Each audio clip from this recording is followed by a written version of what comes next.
رمضان المبارک کے حوالے سے ایک یہ سوال کیا جاتا ہے کہ ہم اپنا رمضان کیسے قیمتی بنائیں، جب کہ ہمارے پاس اتنا وقت نہیں ہوتا کہ ہم لمبی لمبی تلاوت کر سکیں یا بہت زیادہ اپنے نوافل پڑھ سکیں۔ کچھ لوگ کا ملازمت پیشہ ہیں، کچھ خواتین گھروں کے اندر مصروفیت زیادہ ہوتی ہے گھریلو امور کی، بچوں کے مسائل اور معاملات کی وجہ سے۔ تو ان سب کے لیے عرض یہ ہے کہ اگر آپ رمضان المبارک میں بہت زیادہ وقت تلاوت اور عبادات اور نوافل کے لیے الگ نہیں کر سکتے تو فرائض کا تو آپ لوگ اہتمام کریں گے ہی۔ تو اس مبارک مہینے میں 3 گھنٹے بہت قیمتی ہیں، ان 3 گھنٹوں کی آپ حفاظت کر لیں، ان 3 گھنٹوں کو ضائع ہونے سے بچا لیں، آپ کا رمضان قیمتی بن جائے گا۔ روزانہ 24 گھنٹوں میں 3 گھنٹے اور پورے مہینے میں صرف 90 گھنٹے بنتے ہیں۔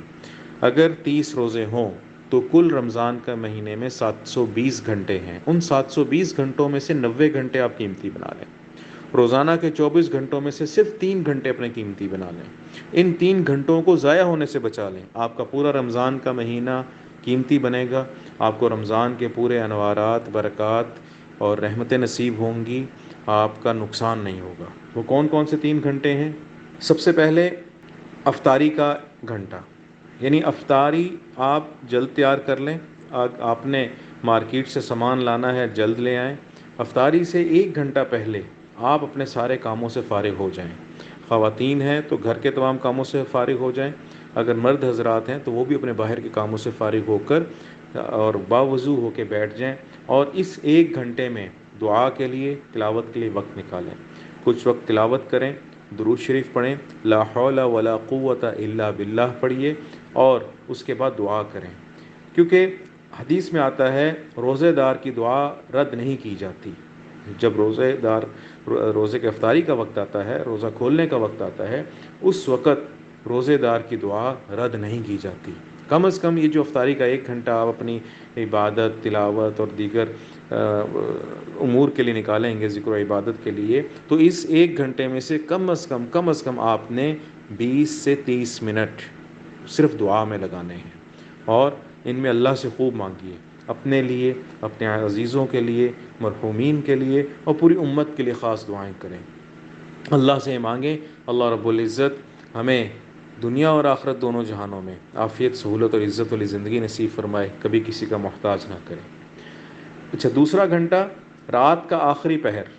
جب سحری کا وقت ہوا، اس وقت اللہ رب العزت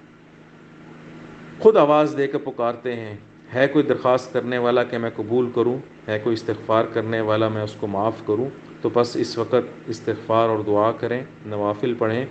یعنی روزہ بند جب سحری کا وقت ہے، جس وقت کھانا پینا بند کیا جا رہا ہے، فجر کی نماز سے پہلے کا 1 گھنٹہ ہم اس کو قیمتی بنائیں۔